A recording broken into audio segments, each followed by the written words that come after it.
Olá, meus amores, a paz do Senhor Jesus. Gente, vim trazer a terceira parte do nosso vídeo, do nosso testemunho, do meu testemunho, né? 4 anos no deserto. Vim trazer a terceira parte. Então, eu já falei sobre o que aconteceu com o carro de cachorro-quente. Falei para vocês sobre a escabiose, porque justamente nesse período eu estava passando pela enfermidade da escabiose, né? E aí, tudo foi nesse período dos 4 anos. 4 anos no deserto. Então, para quem não sabe, nestes 4 anos no deserto, foi quando Deus falou comigo sobre o tratamento da escabiose. Nesse período, eu também estava desempregada. Nesse período, eu não tinha dinheiro para mais nada.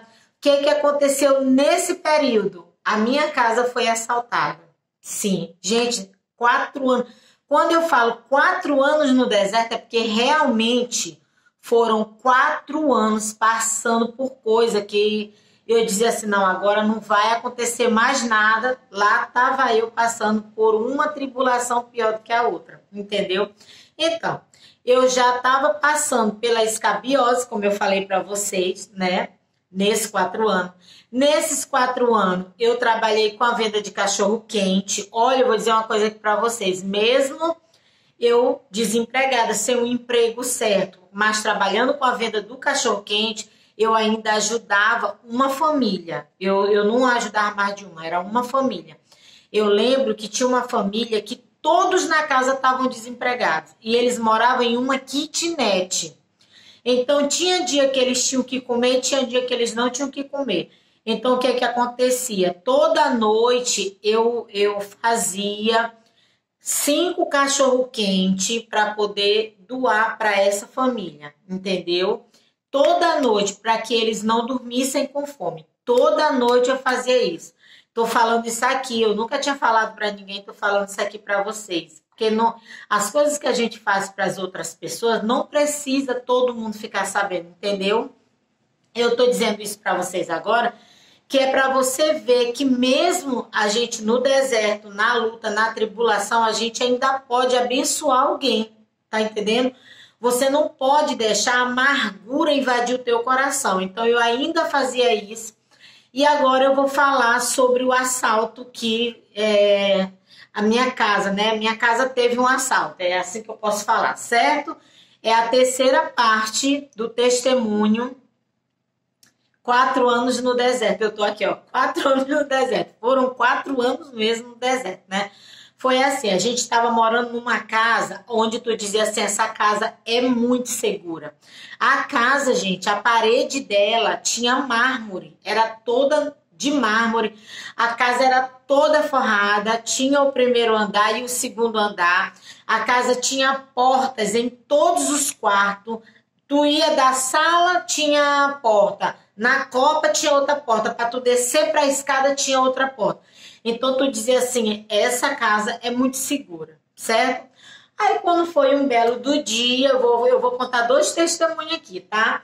Quando foi um belo do dia, de um dia, eu chego em casa, a minha casa estava com a janela aberta e uma parte da porta assim, sabe? Quando tá entreaberta a porta, aquele pouquinho, e eu tava chegando da Rua Grande, eu tava chegando do centro da cidade. Quando eu olhei a casa aberta, eu disse, quem tá na minha casa? Eu com a chave da casa, eu disse, quem tá na minha casa? A casa era alugada, a igreja ficava embaixo, né?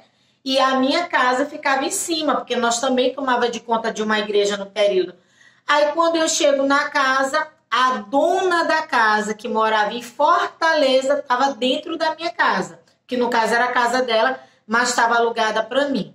O que aconteceu? Por que ela foi na casa? Vou contar aqui, porque ninguém sabe mesmo quem é, tá bom? A dona da casa era uma mulher separada do marido. E ela fazia parte de uma igreja, não sei se ainda faz. Eu não lembro nem eu não lembro nem do nome da dona, só para vocês terem uma ideia. Porque depois disso, né, eu passei por outra luta que vocês ainda vão saber. E aí, por isso que eu não lembro, tá? E aí, eu chego lá, eu não conhecia ela, porque quem alugou a casa pra gente foi uma pessoa que ela deixou responsável pela casa. Quando eu chego lá, eu olho aquela mulher enorme, ela era grandona, do corpão, os quadrilhão, aquela coisa toda, sabe? Aquela mulher toda grandona. Aí que eu chego lá, gente, quando eu olhei, o forro da casa estava quebrado. O piso da casa, em vários lugares estava quebrado o piso da casa. O que aconteceu? Ela fazia parte de uma igreja e lá alguém nessa igreja falou para ela, não sei se foi o pastor, quem foi, eu não sei, falou para ela que tinham feito uma obra de macumba para destruir o casamento dela e essa obra de macumba estava enterrada lá na casa dela, que ela tinha que achar, pois ela veio de Fortaleza para São Luís. Quando ela chegou lá, ela não quis saber se a casa estava alugada. Claro que ela sabia que a casa estava alugada, porque ela recebia o dinheiro, né? Ela entrou dentro da casa, porque ela tinha a segunda chave, né? Entrou dentro da casa, ela quebrou o forro para ver se a obra de macumba estava lá. Ela quebrou o piso para ver se ela achava alguma coisa lá. Gente, ela tinha quebrado um monte de coisa. Eu fiquei olhando como aquela mulher estava perturbada. Eu disse, minha senhora, as coisas não é assim. Ela tremia, ela estava assim muito, muito nervosa. Aí essa daí foi uma das coisas que eu passei nos 4 anos do deserto, tá? Nessa mesma casa, que era a casa tão segura, eu acordo sempre 3 horas da madrugada para orar. Às vezes eu fico acordada até as 3 da madrugada para mim orar, para que eu não tenha que dormir um pedacinho, acordar 3 horas e voltar a dormir de novo, entendeu? Então eu fiz isso. Sempre eu orei 3 horas da madrugada. Mas naquele período eu estava em um propósito com Deus de eu acordar todas as vezes 2 para 3 horas para mim fazer estudo. Eu fazia estudo para casais, entendeu? Eu botei um propósito diante do Senhor e o Senhor me abençoou e eu fazia estudo para casais. Todo dia eu acordava naquele horário para mim fazer esse estudo para casais. Aí o que aconteceu? Eu mudei o período, eu mudei o horário, eu botei para mim acordar todo dia 5 horas da manhã. 5 horas da manhã. Eu disse, Senhor, eu durmo cedo, quando for 5 horas da manhã eu acordo, faço o estudo, e aí depois do estudo eu faço café, vou fazer minhas coisas, entendeu? Para mim não ficar com aquele sono picado, né? Dorme, acorda. Tá. Aí todo dia eu acordava 5 horas da manhã. Gente, nem precisava botar alarme, porque o Espírito Santo te acorda. Quem faz esses propósitos com Deus nem tem dúvida disso, porque sabe que não precisa de alarme. Nosso alarme é o Espírito Santo. E aí, toda vez, 5 horas da manhã, eu estava lá acordadinha. Mas quando foi um dia, eu acordei 5 horas da manhã. Gente, mas eu estava num sono fora do normal. A porta da cozinha eu deixava aberta, mas não a porta de fora, do quintal, não. A porta que dava acesso para dentro da copa, né? Eu deixava aberta, da sala eu deixava aberto. Eu não deixava as portas de fora. As portas de fora estavam tudo fechado, né? Mas a porta que ficava dentro de casa, eu deixava aberta. Mas a do meu quarto eu fechava. E aí, naquele dia que eu acordei com um sono fora do normal. Eu acordei, mas eu estava com sono, entendeu? Aí eu disse para o Senhor, Senhor, hoje eu não vou fazer o estudo. Eu vou dobrar meu joelho aqui no pé da cama e vou orar a Ti, pedir perdão, porque eu não vou fazer o estudo, porque eu não estou aguentando de sono. Gente, eu dobrei o meu joelho e eu dormi de joelho no pé da cama. Quando eu acordei, quando eu dei por mim, era entre 8 e 9 horas da manhã. Aí que eu levantei, que eu abro a porta do meu quarto, eu vejo todas as gavetas do armário da cozinha puxado para fora, todas as gavetas.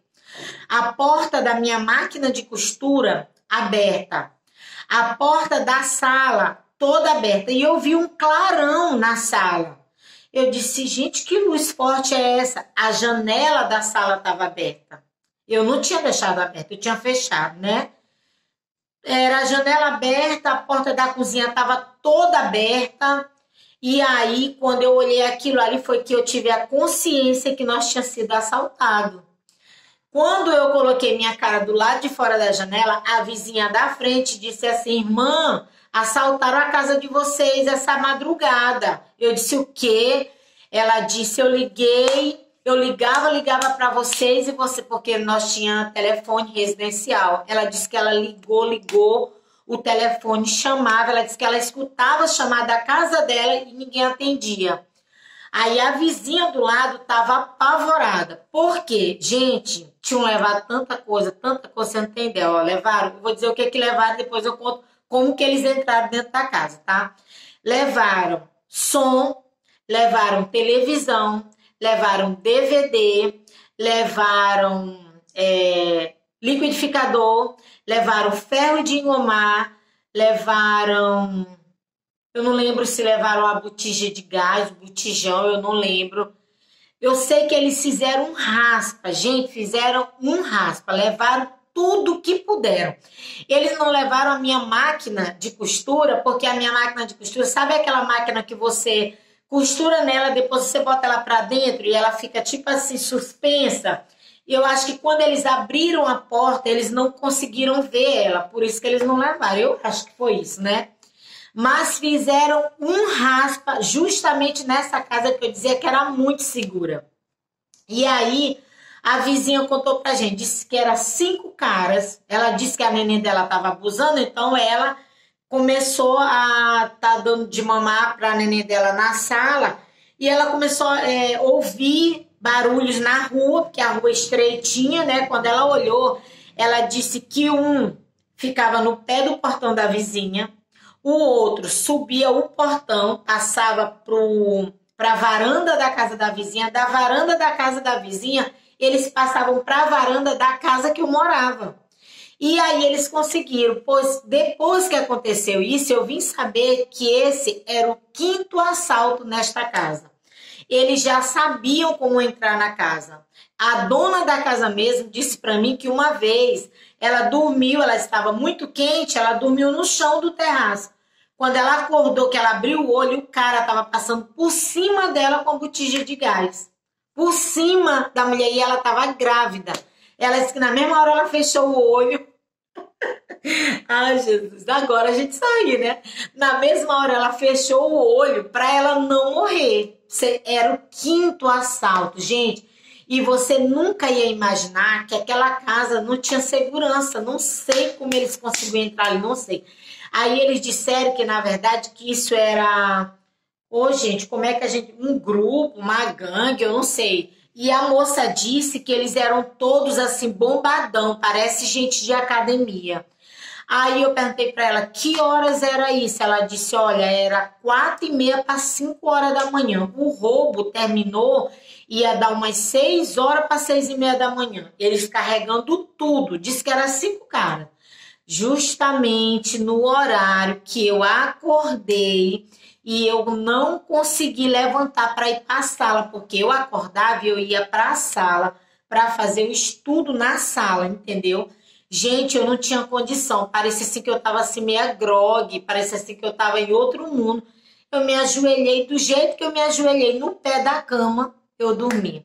Mas ali foi um grande livramento que Deus me deu. Gente, foi um grande livramento. Só quem já passou por assalto sabe. Aí outra coisa, quando eu vi que eu tinha sido assaltada, para pensar assim, imagina você nua no meio de um campo de futebol, com todo mundo dentro daquele campo lá, assim, todo mundo nos bancos te olhando. Gente, a cena que veio na minha cabeça foi essa. Era como se eu estivesse nua e eu estivesse sendo observada por todo mundo. Eu me senti tão insegura, aquilo ali foi uma luta. E nesse período eu estava passando pela depressão também, por causa da escabiose, entendeu? E não era só escabiose, era tanta coisa, gente. Pois é. E aí Deus deu o livramento. Assim, ó, eu passei por muitas provas, mas em todas as provas eu vi a mão de Deus. Então, esse dia aí eu vi a mão de Deus mesmo, tá? Então, esse é um dos testemunhos. Depois eu vou trazer mais. Então, essa é a terceira parte dos meus 4 anos no deserto, tá bom?